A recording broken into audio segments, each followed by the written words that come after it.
vibe to this? A D-Town getting down to this. Can you get down to this? The party's rocking and the crowd was lit. The beats knocking in the sound system. And D-Town's in here. We hit the lick to get some crown to sip. The pivot's hitting like a pound of bricks. Took a powerful rip. It felt like a time traveling trip. My mind drifting to the cloudy abyss. Took my chalice and sip. Chicks admire how I'm styling my fit. I acknowledge with the smile of a prince. Can tell I'm piling my chips. The party's rocking and everybody's... Hey, it's January 6th, 2018. This is Real Deal Sports Talk, and I am KP. Rocking and the crowd was lit. The beats knocking in the sound system. And D-Town's in here. We hit the lick to get some crown to sip. The pivot's hitting like a pound of brick. Can you get down to this? The party's rocking and the crowd is lit. The beats knocking in the sound system. And D-Town's in here. We hit the lick to get some crown to sip. The pivot's hitting like a pound of brick. Can you get down to living life to the fullest, it's an everyday philosophy. Walk up in the spot and get the party popping properly. Ain't no beef now, we just chilling inside. All the energy is positive, we feeling that vibe. Politicking with my people, we get the reminiscing how we flip the whole script. Now we in better position, still be on a mission, turning dreams to fruition. Getting street knowledge, no fees and tuition.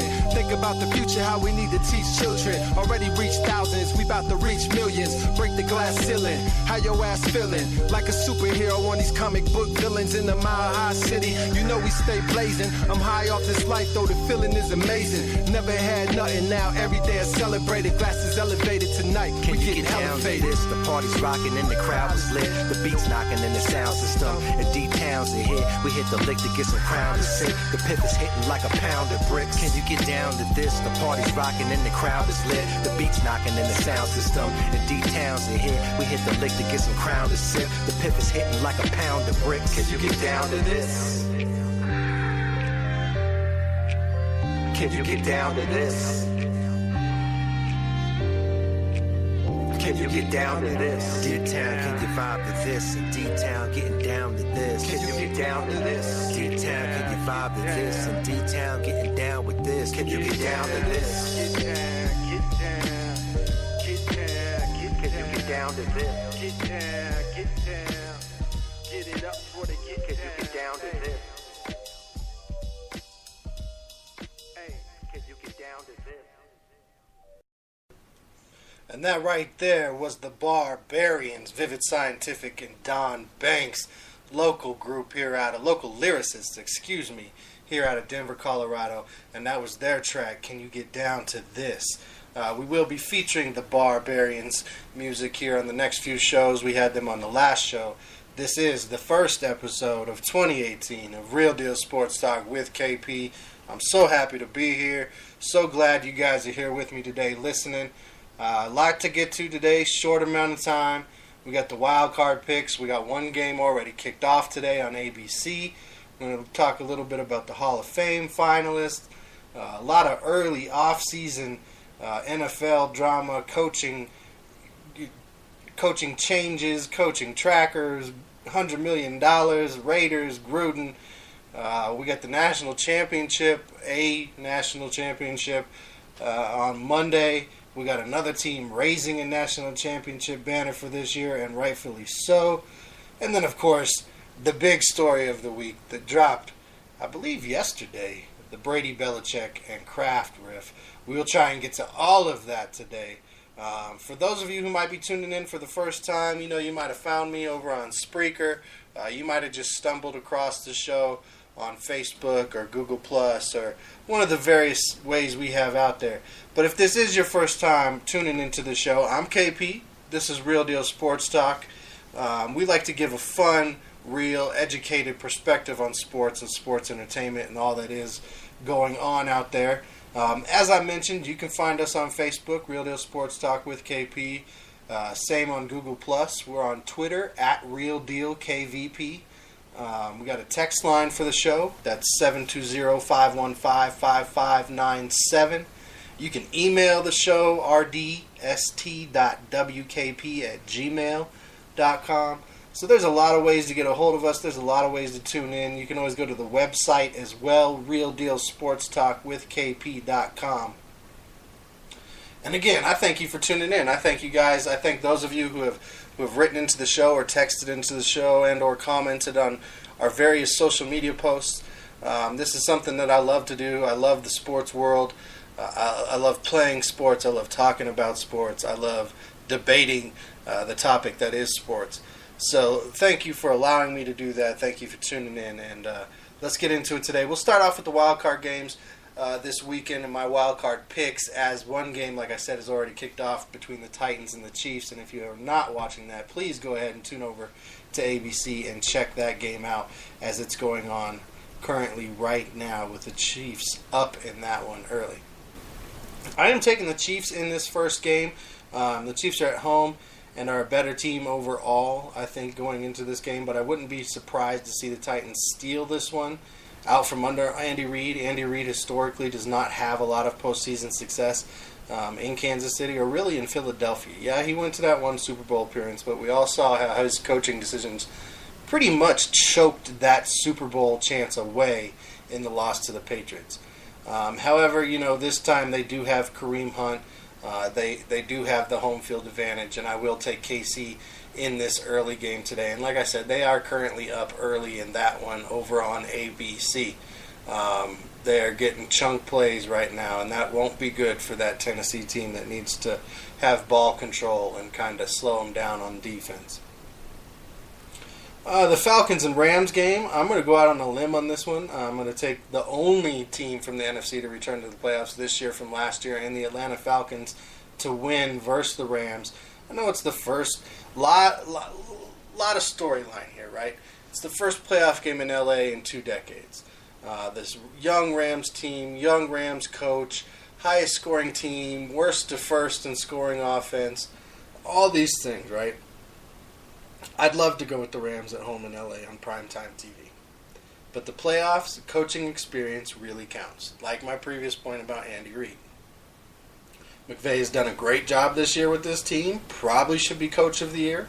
However, the Falcons and Quinn have the experience from last year of making these tough playoff calls and knowing what that pressure feels like.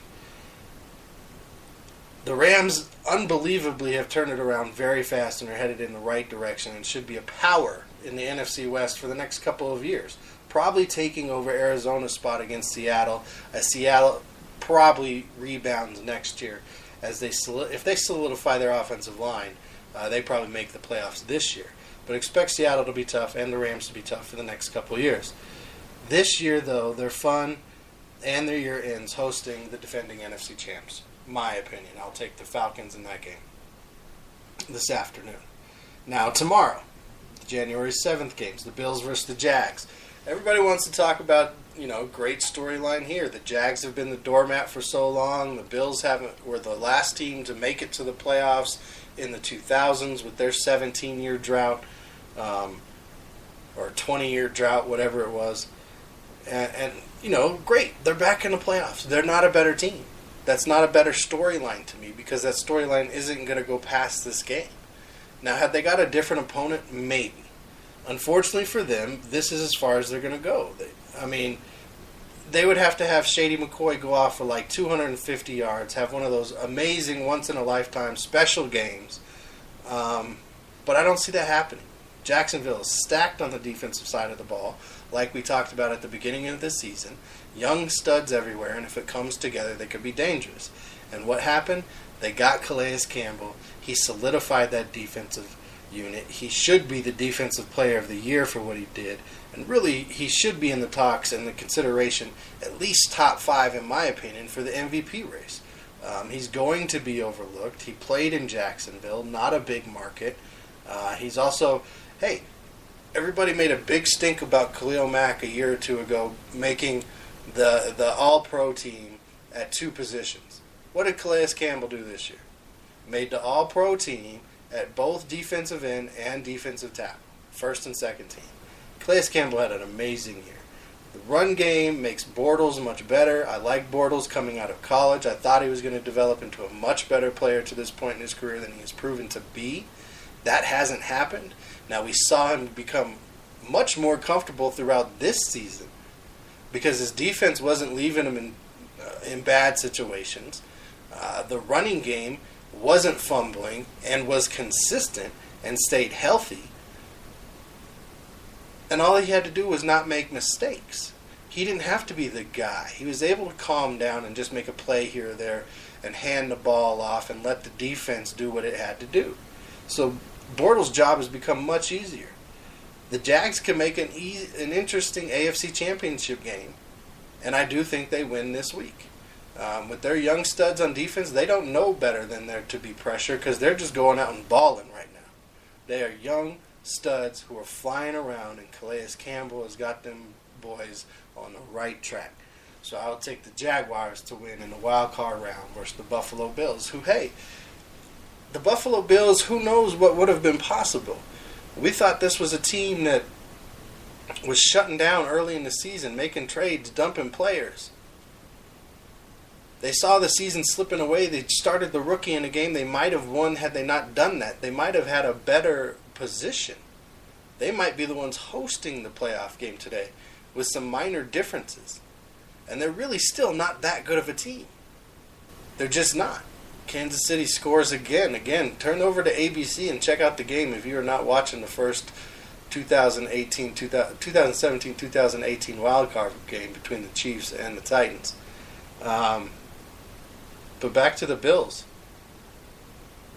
This is a team, it's like the Lions last year. Yeah, they got in. Yes, they were in the playoffs.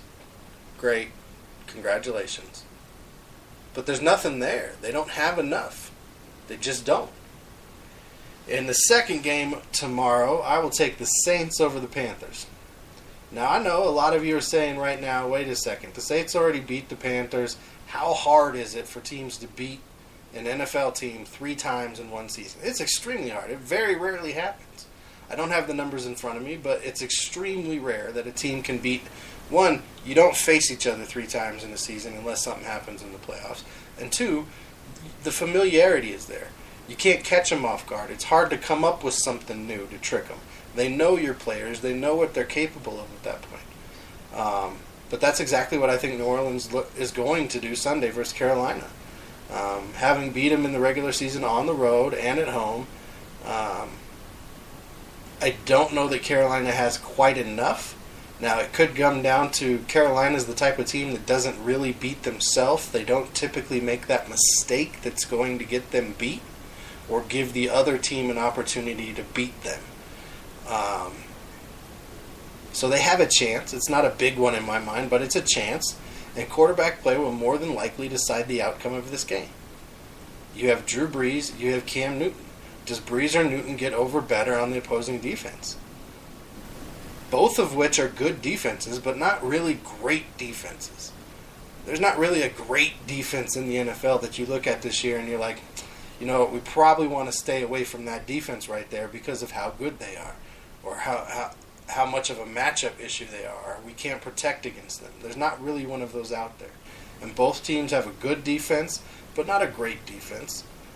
And you guys know what I think about Cam Newton. I think he's a very athletic guy. I think he's got a big arm. I think he can run.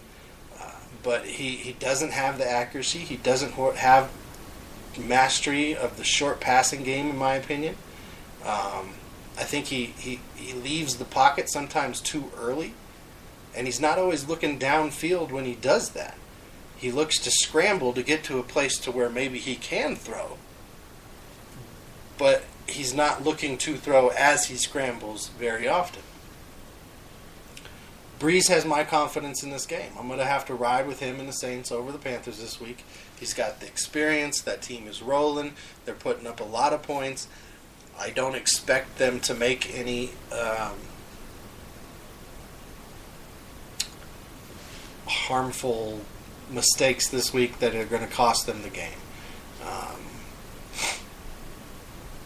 So, as rare as it is, I will take the Saints to go ahead and win 3 in a row against one team in the same season.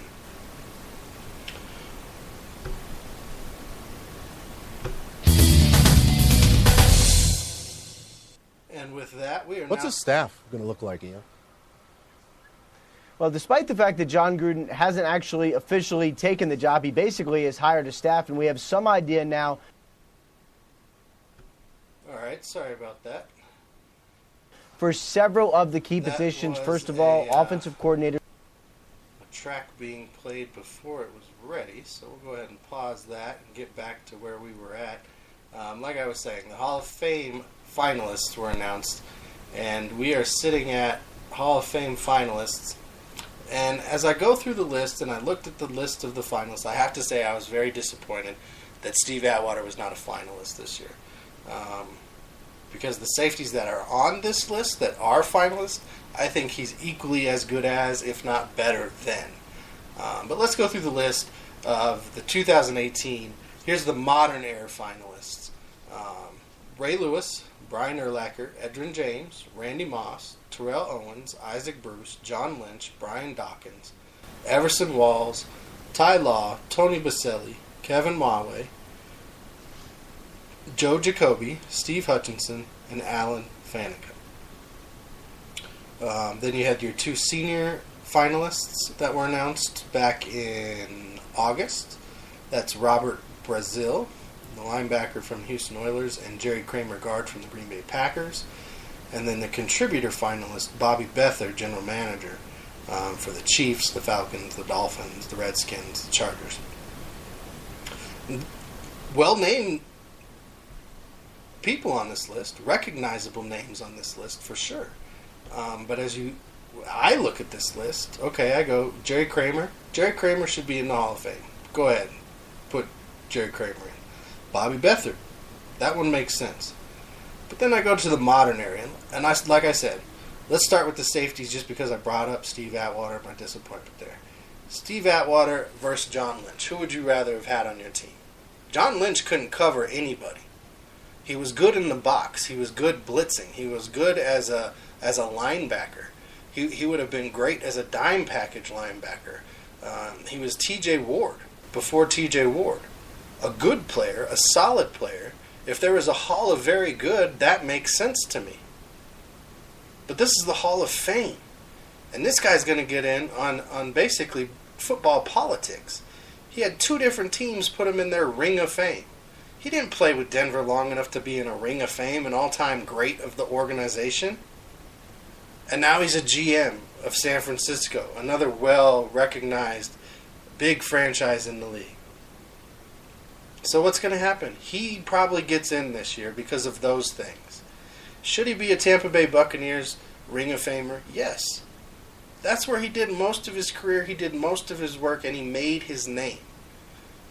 He was not a great NFL player while he played in Denver. He was a solid NFL player while he played in Denver and a team leader. Hall of Fame over Steve Atwater? Not in my mind. Brian Dawkins, another guy. Sure, every now and then when he was roaming deep, he could get a pick, but the man did not have ball skills. Now, Steve Atwater didn't have great ball skills. Steve Atwater was more of a down-in-the-box type safety. But Steve Atwater paved the way. His game, the way he played the game, paved the way for both of these players and their styles.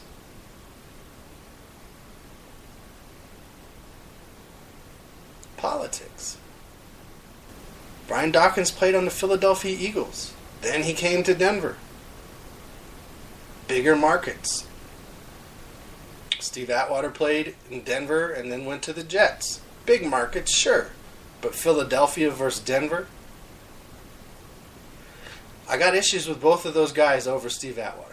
All right, let's go through the rest of the list, and I'll tell you if I think they should be Hall of Famers, if I agree with it or not. Ray Lewis, yes, he should be a Hall of Famer. He was an amazing linebacker, whether or not you think of him highly as a person or not, I don't. I think he's a joke, and he has completely lost my respect. Football intelligence, great. It'd probably be fun to have a football conversation with, but the persona that he portrays on TV and some of the choices he has made publicly over the last few years, he just doesn't do it for me as a person anymore. Brian Urlacher, very, very good linebacker. Hall of Fame, maybe. I don't think he gets in this year. He might eventually get in. Definitely not this year. Edgerrin James, Hall of Very Good, probably doesn't get in. Quietly, I believe he's in the top 10 in rushing yards. I'd have to check that to be sure, and if I'm wrong, let me know. So maybe he gets in. Again, probably not this year. Randy Moss should be in the Hall of Fame. Terrell Owens should be in the Hall of Fame. Isaac Bruce, this one's tough for me. Isaac Bruce before the Greatest Show on Turf, Isaac Bruce after the Greatest Show on Turf, injuries started kicking in, Isaac Bruce in those years where the Greatest Show on Turf was rolling, one of the most dominant pass catchers in the league at the time. So, to me, he's a Hall of Very Good guy. We already talked about John Lynch and Brian Dawkins. I think Everson Walls should be in. That's just me. Ty Law, probably a Hall of Famer, probably not this year. Tony Baselli, he was injured too much for me to be a Hall of Famer. I mean, he had Hall of Fame potential. He was a solid left tackle for Jacksonville, really the only good player they had for a while. Mark Brunell, Natron Mean, some of those guys down there, Jimmy Smith, McCarroll. But really, their best player that whole time was Tony Baselli. So, does he get in? More than likely. Is he better than Kevin Mawe at center? I don't think so. I think Kevin Mawe should be a Hall of Famer in my opinion.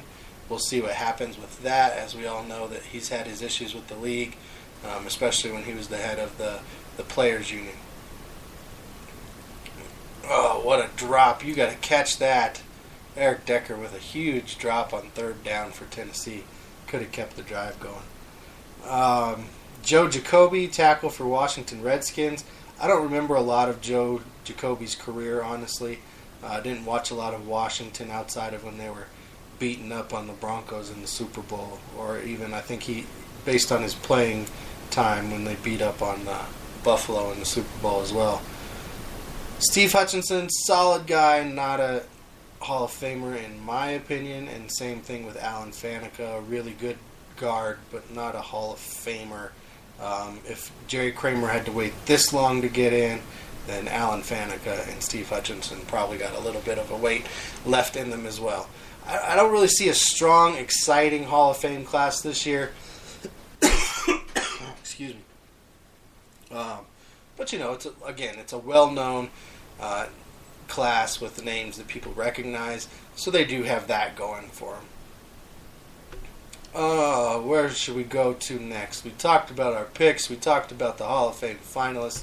Let's get into some of this drama and some of this coaching tracker, all the coaching changes that are taking place in this offseason right now. And the big story, of course, obviously, is Gruden is supposed to be introduced Tuesday as the next Raiders head coach. 10 years, somewhere around $100 million, making him basically the highest paid person in NFL history, surpassing what Matthew Stafford got from the Lions on his most recent contract of $92 million guaranteed. And you know what? It's a very interesting idea for me, the Gruden coming back. I see both sides' points in this, that, this is a guy who's been out of the game for so long. He's been in the booth. It's not current football, what he can do. And I see the other side of him having this football knowledge. He hasn't been away from the game. He's been interviewing players and coaches and coordinators and knowing schemes and watching practices and breaking down film and doing the quarterback camp and all these things that he's still involved in with football. Now, do I think he's being brought in as the coach who's going to be able to coach everybody up, and he has all this knowledge, and he's going to be able to give all this knowledge to the Raiders players and make them vastly better? No. What I do think he's going to do is pick a very competent staff that's going to be able to help him in the modern game. I think he's smart enough to do that. I think he's smart enough to motivate a team that's right there, that's close, and get them over the edge, like he did in Tampa Bay after leaving Oakland the first time. So it's an interesting play for Oakland. We'll see if it's official on Tuesday. That's what we're hearing is going to be the announcement and the press conference for that. That'll leave the Bears, Lions, Colts, Giants jobs all open, and the Cardinals job open. And, then there's the story this week, which we'll get to in a minute, possibly having the Patriots job open. We've got general managers changing positions. We've got general managers getting fired. Ted Thompson changes positions in Green Bay. Jerry Reese was fired with McAdoo in New York, and they replaced him with Dave Gettleman.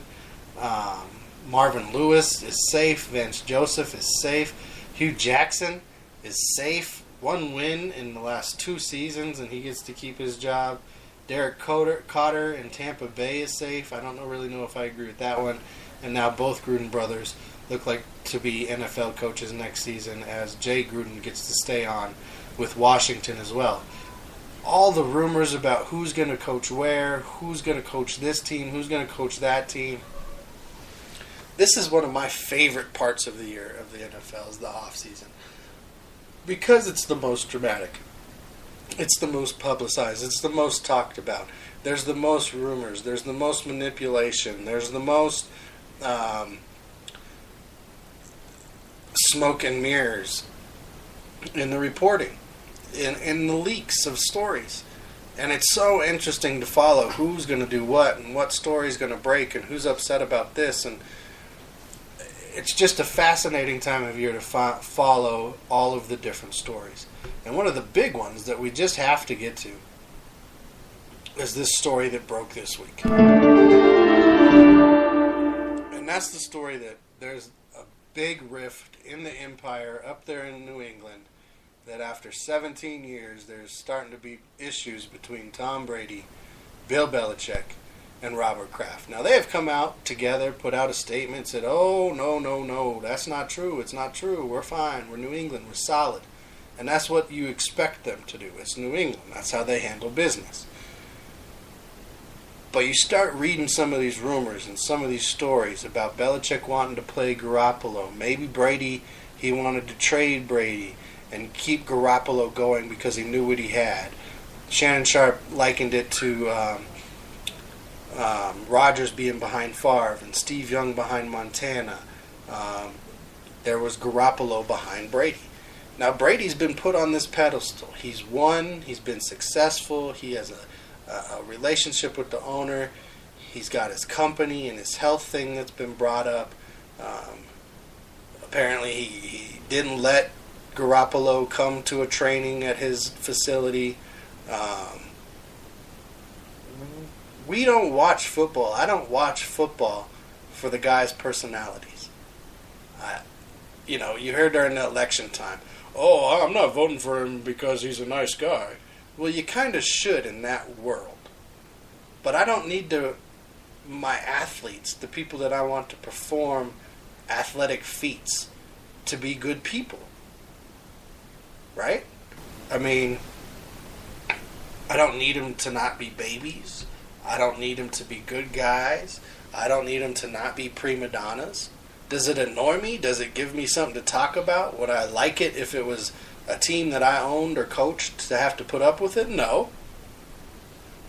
But as a fan, as a bystander, as someone who has no vested interest in the team whatsoever, other than I have chosen that the Detroit Lions are the team that I want to root for and put my interest in, it doesn't matter.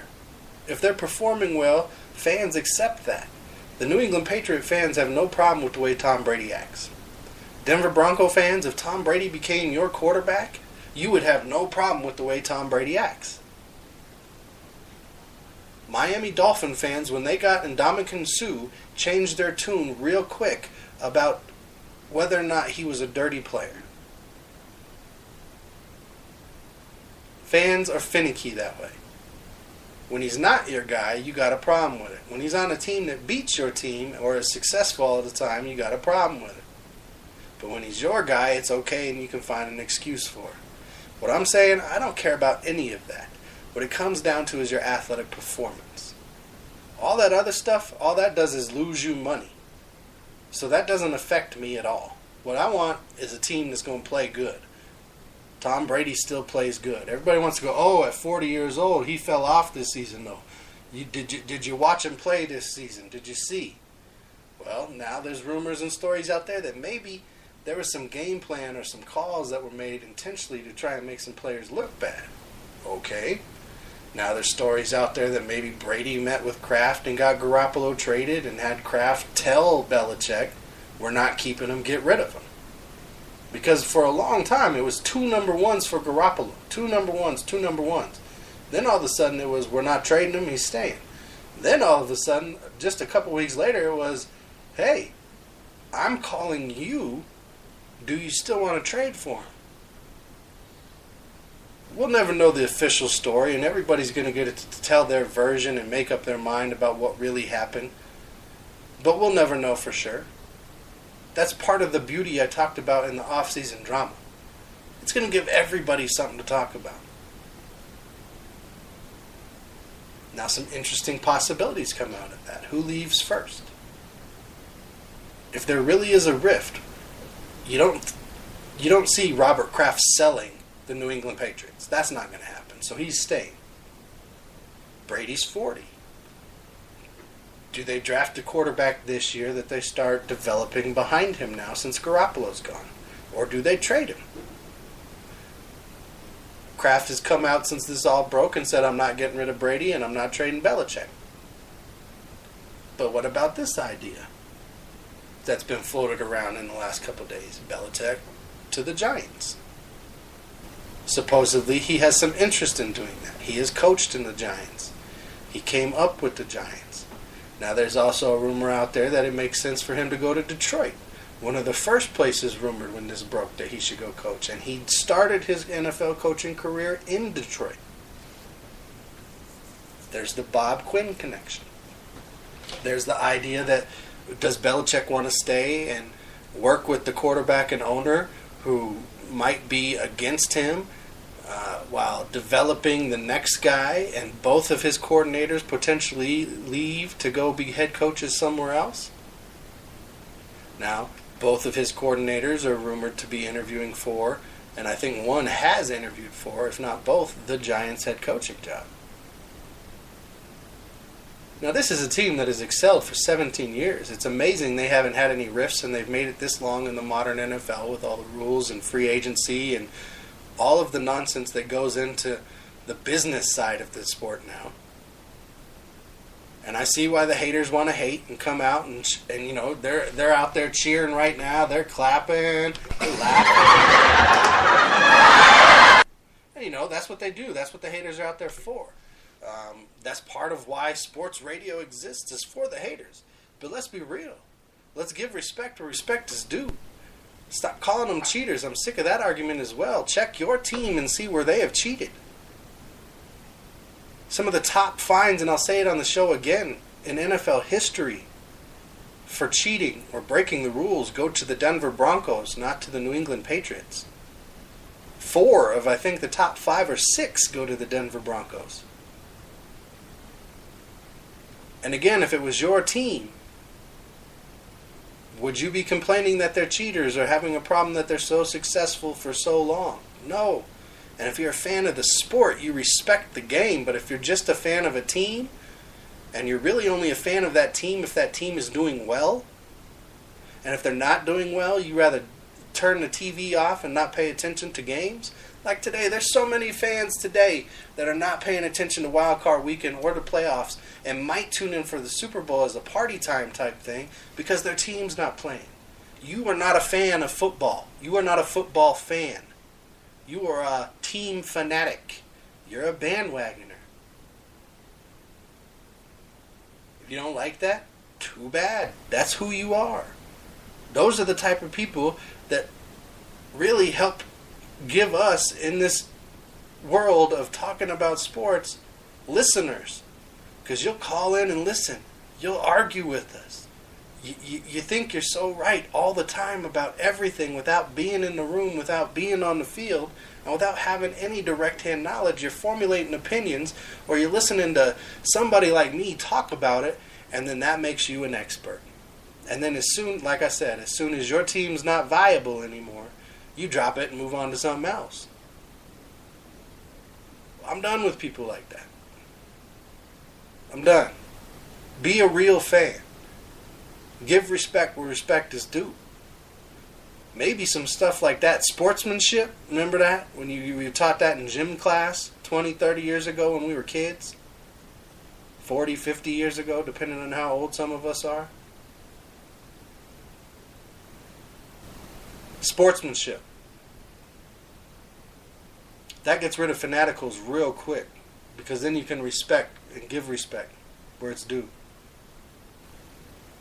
Now, there's a part of me that's like, wow, 17 years, that was great. I'll give them the respect. Now, there's also a part of me that's like, great. I'm glad there's a kink in the armor. It opens the door maybe for my Lions to step right through and do what they got to do to start winning some games and some Super Bowls.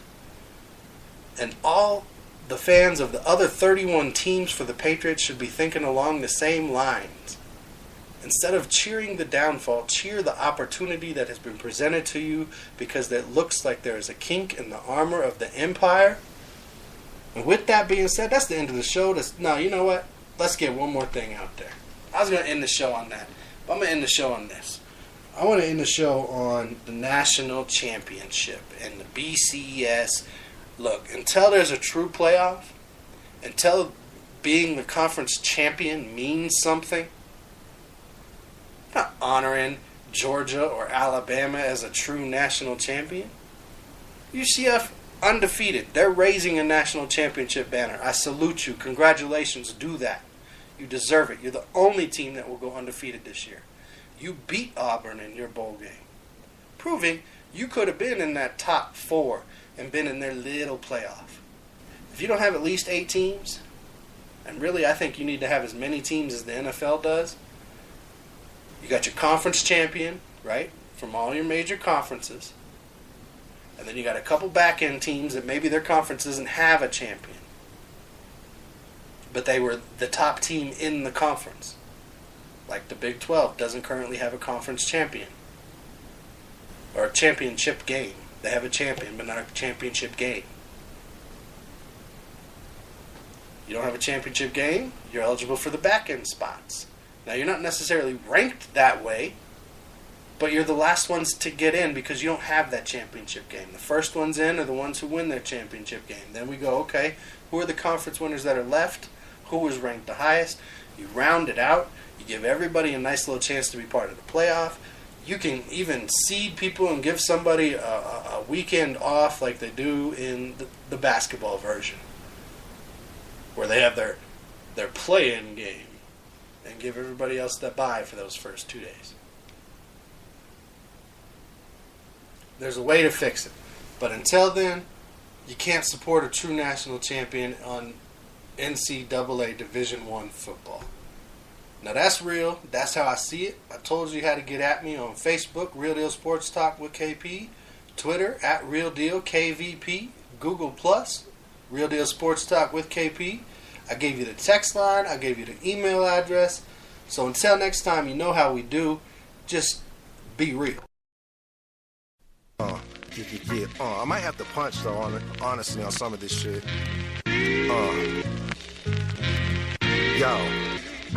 Simple-minded young Negroes whose rhyming sounded like Migos. I hate the fact that some people actually think we're rapping equals, while it's obvious when it comes to rhyming I'm Spartacus, and I will slaughter kids for the simple joy of the audience. While you soft as vaginas with panty liners inside them, I think it's time for your monthly cycle, but I'm no gynecologist. I'm a fucking rhyming smith. I can forge a verse as harder than a diamond is. I'm absolutely dominant. Do us all a big favor and crumple up that the paper you write and launch that shit into space like it was a fucking rocket, cause ain't nobody rocking it. I got a zero tolerance for any whack shit in my environment. Call the firemen to pull the fire alarm. I hope you fireproof the booth, cause I'ma fire off these bars like a fireball. Trap music's influence has impacted the movement, trying to bring it back to the future like Marty McFly. I'm sitting high in DeLorean, riding flying at 85. Travel back in time to where motherfuckers could really rhyme.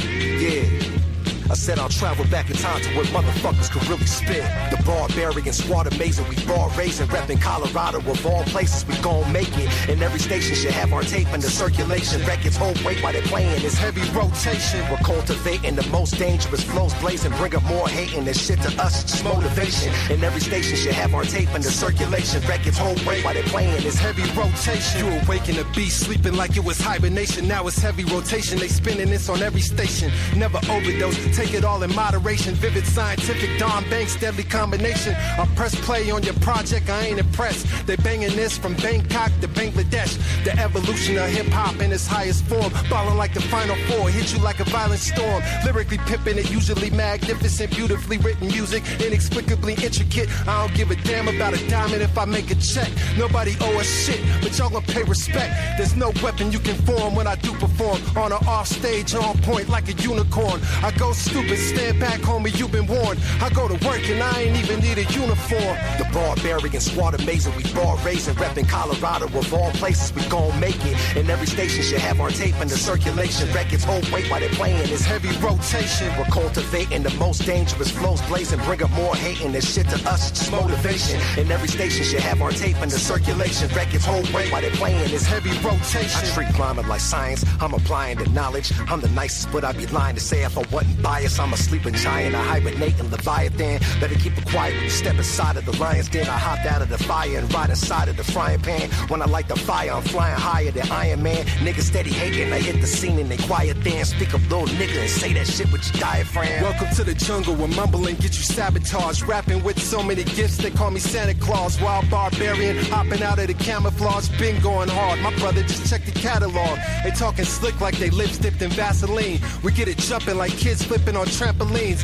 Living large like zip hoodies and baggy jeans. Double XL in real life without a magazine. The barbarian squad amazing, we bar raising, reppin' Colorado of all places, we gon' make it. And every station should have our tape in the circulation. Records hold weight while they're playing this Heavy rotation. We're cultivating the most dangerous flows, blazing, bringing more hate and this shit to us, it's just motivation. And every station should have our tape in the circulation. Records hold weight while they're playing this Heavy rotation.